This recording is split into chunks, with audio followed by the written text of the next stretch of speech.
Nah, sekarang kita lanjutkan dengan bagian ketiga, materi steganografi. Pada bagian ketiga ini akan kita bahas mengenai steganalisis, yaitu teknik untuk mendeteksi apakah sebuah media dicurigai mengandung pesan tersembunyi atau tidak.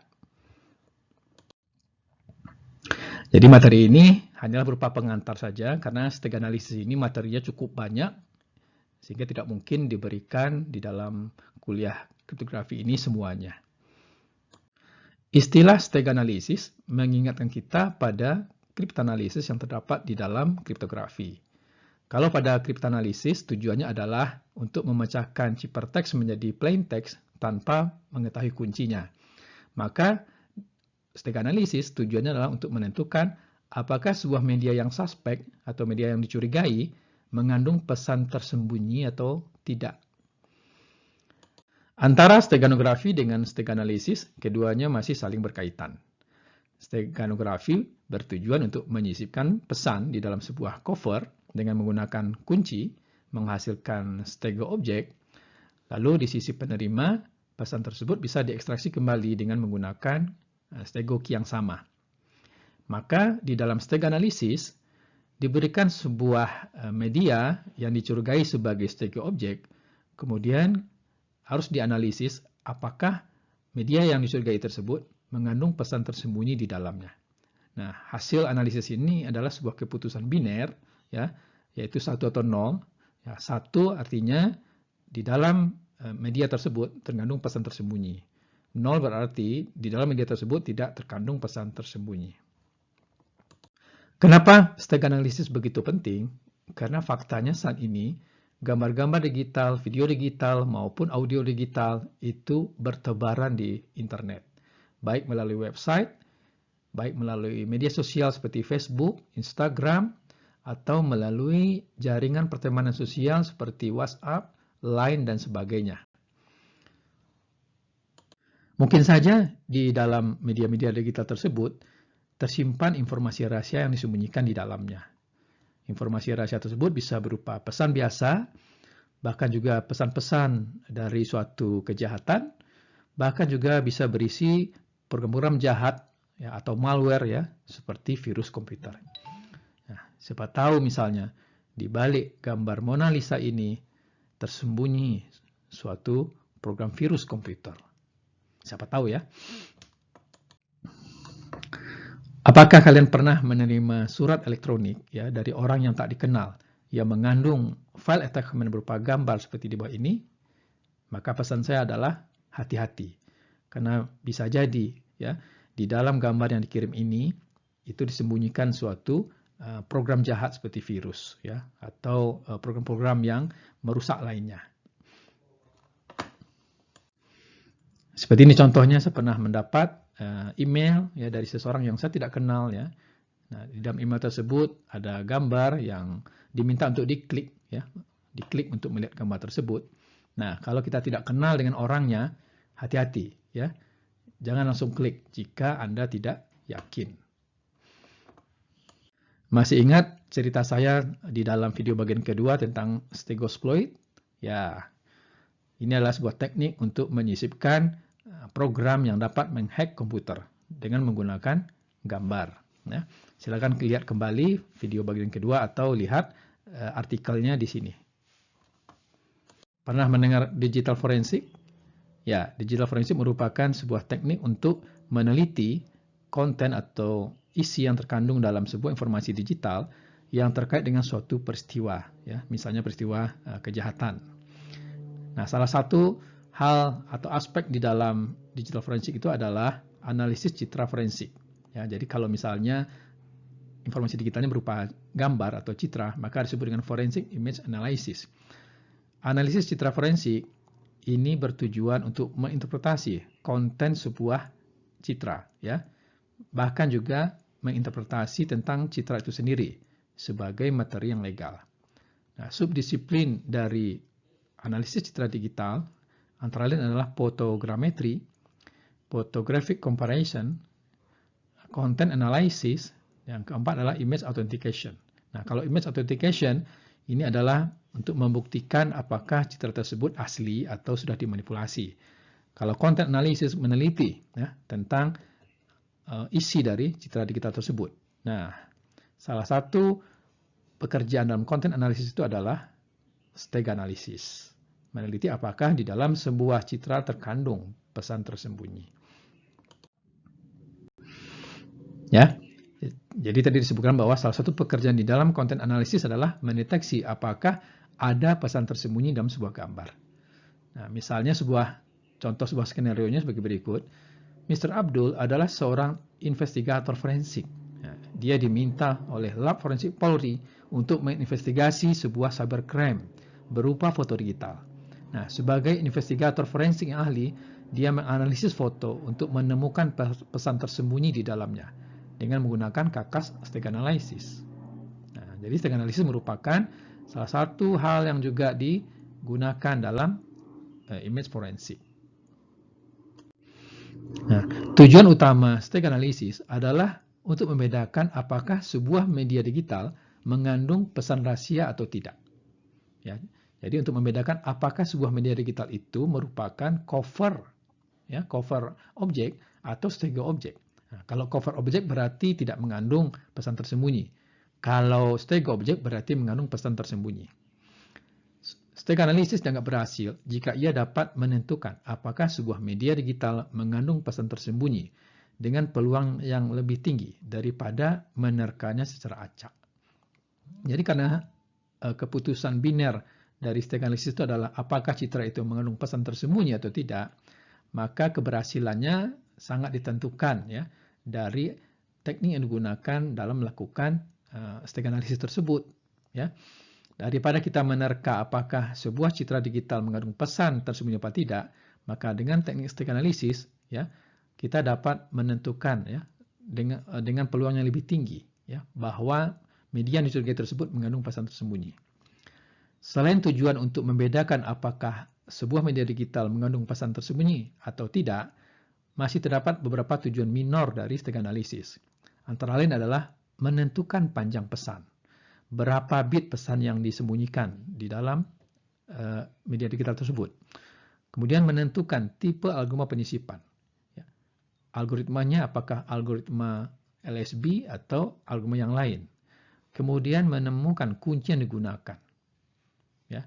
Bahkan tujuan yang paling atas ya, yang ini sebenarnya masih sulit adalah untuk mengekstrak pesan yang terdapat di dalam media tersebut. Stag analysis ini ada bermacam-macam ya. Nah, di sini kita dapat mengelompokkan stag analysis itu menjadi dua kelompok. Pertama adalah targeted stag analysis. Ini merupakan teknik stag analysis yang dikhusus bekerja pada algoritma steganografi yang spesifik. Dan kadang-kadang dibatasi hanya pada format media tertentu saja. Jadi, kita sudah menetapkan bahwa algoritma steganografi yang digunakan di dalam media tersebut adalah misalnya LSB. Nah, jadi target kita hanyalah untuk citra yang disisipkan pesan dengan metode LSB. Atau dibatasi hanya citra yang format tertentu saja. Misalnya citra yang format BMP saja, atau JPEG saja, atau PNG saja, dan sebagainya. Nah, teknik ini mempelajari dan menganalisis algoritma untuk menyisipkan pesan, lalu menemukan ya, statistik yang berubah akibat kita menyisipkan pesan. Nah, hasil stag analisisnya ini sangat akurat, ya. Tetapi ini tidak fleksibel karena teknik untuk targeted stag analisis ini tidak dapat digunakan untuk algoritma steganografi yang lain, ya, atau untuk format media lain yang berbeda. Yang kedua adalah blind stag analysis. Nah, teknik ini ya bekerja pada sembarang algoritma steganografi dan sembarang format media. Ya. Jadi, dia tidak terbatas hanya pada suatu algoritma tertentu saja, tapi dapat digunakan untuk sembarang algoritma steganografi yang lain. Nah, teknik ini mempelajari perbedaan antara statistik cover object dengan stego object, lalu membedakannya. Nah, proses pembelajaran atau learning dilakukan dengan melatih mesin pada sekumpulan database media. Nah, di dalam blind stag analysis ini, penggunaan model machine learning ya, itu sangat banyak digunakan ya sebagai teknik untuk menentukan apakah sebuah media digital mengandung pesan tersembunyi atau tidak. Misalnya dengan menggunakan jaringan saraf tiruan. Hasil stake analisisnya sebenarnya kurang akurat dibandingkan dengan targeted stake analysis, ya.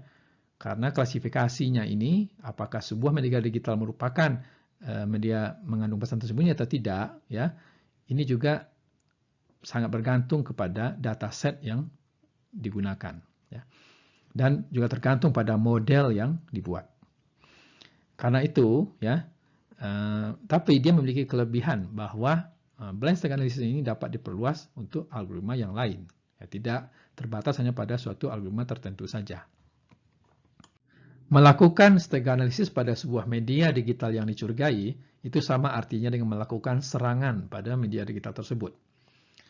Nah, berdasarkan teknik yang digunakan dalam melakukan stake analysis, maka metode stake analysis dapat dibagi menjadi dua kelompok. Pertama adalah metode ya atau serangan yang berbasis visual atau visual attack. Nah, metode ini hanya dapat digunakan untuk media digital yang berupa citra. Teknik serangan berbasis visual ini bersifat subjektif karena stake analis ya atau orang yang melakukan stake analysis itu melakukan pengamatan secara kasat mata ya dengan mata telanjang gitu ya untuk melihat apakah di dalam gambar tersebut terdapat artefak ya atau hal-hal yang mencurigakan ya.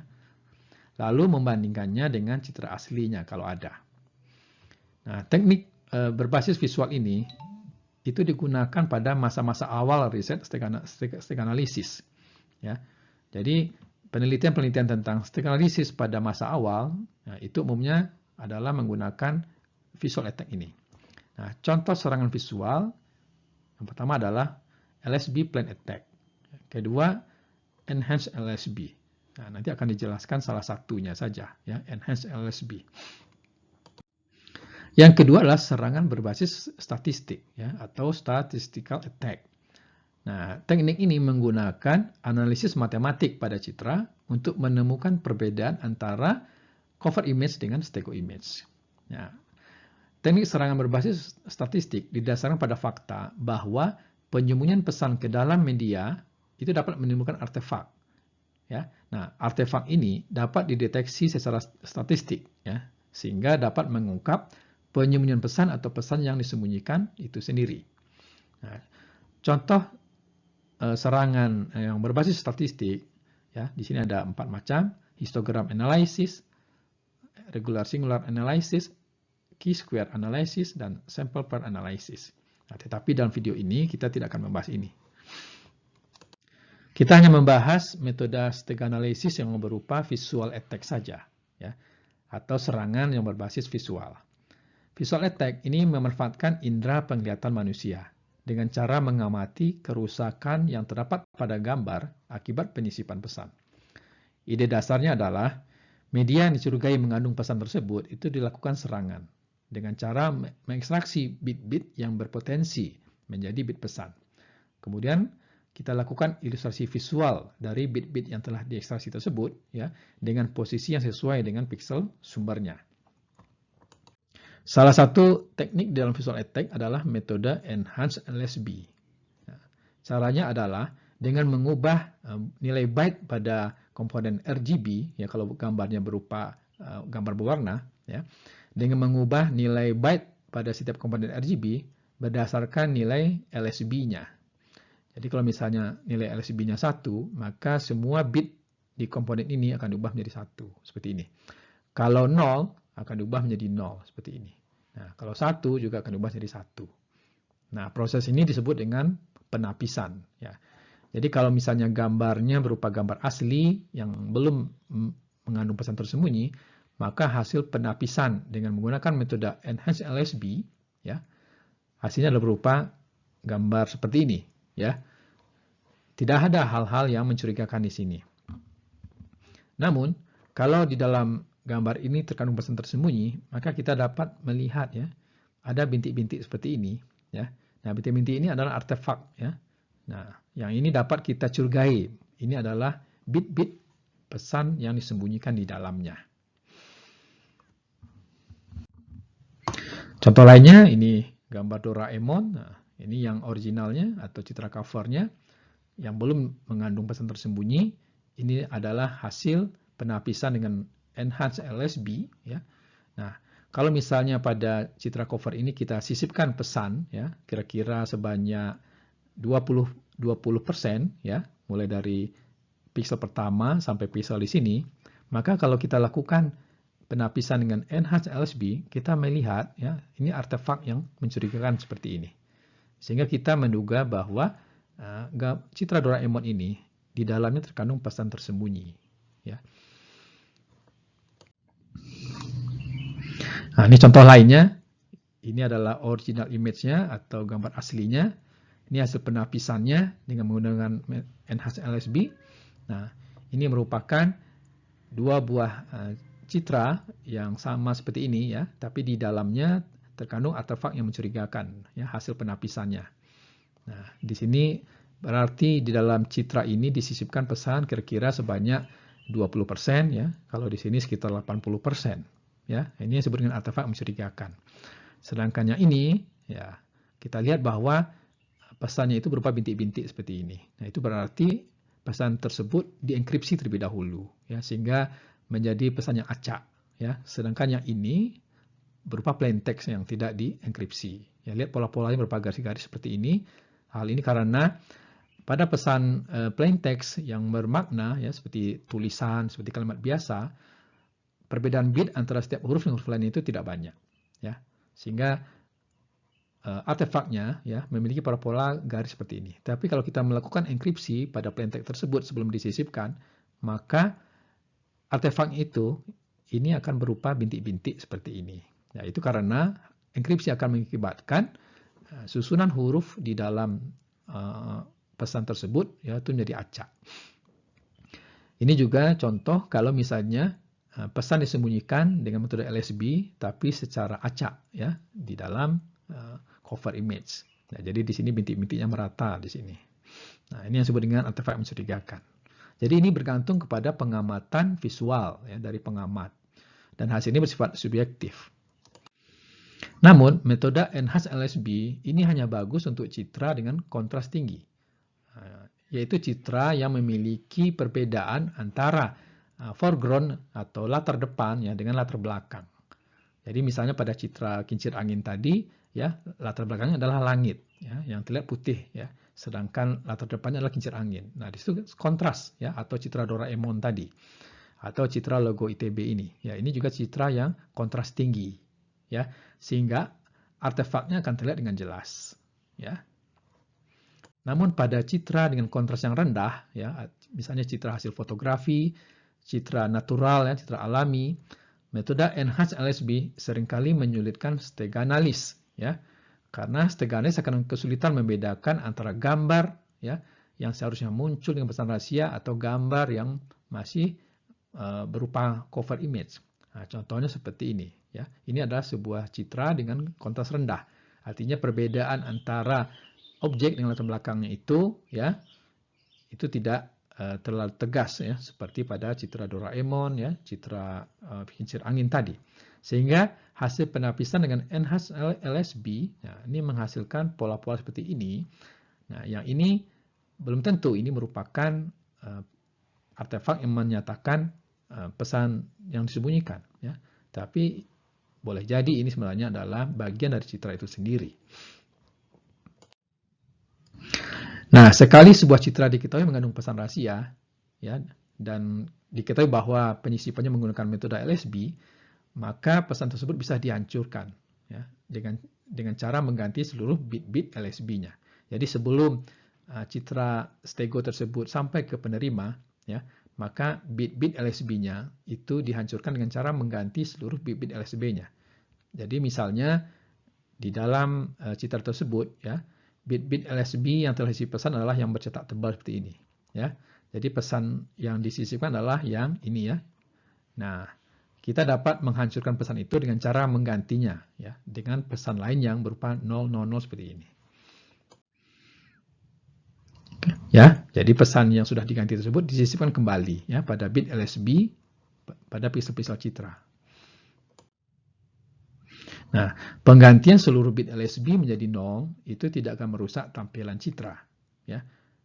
Seperti yang sudah dijelaskan pada metode LSB, ya, perubahan bit LSB itu tidak akan mengubah citra itu secara visual. Ya, mata manusia tidak dapat membedakan perubahan yang terjadi pada bit LSB. Jadi ini contoh citra yang pada mulanya menggunakan pesan rahasia, kemudian pesannya dihancurkan dengan mengganti seluruh bit LSB-nya dengan 0, ya, sehingga tidak terdapat perbedaan yang signifikan antara keduanya. Baiklah, sampai di sini pembahasan kita tentang pengantar steg analisis. Ya, silakan kalian ajukan pertanyaan pada komentar di YouTube. Ini adalah referensi yang digunakan dalam menulis slide steganografi, ya, baik video bagian pertama, kedua, dan ketiga. Baiklah, saya cukupkan sampai di sini. Ya, saya ucapkan selamat belajar. Ya, semoga Anda bisa memahaminya dengan baik. Terima kasih.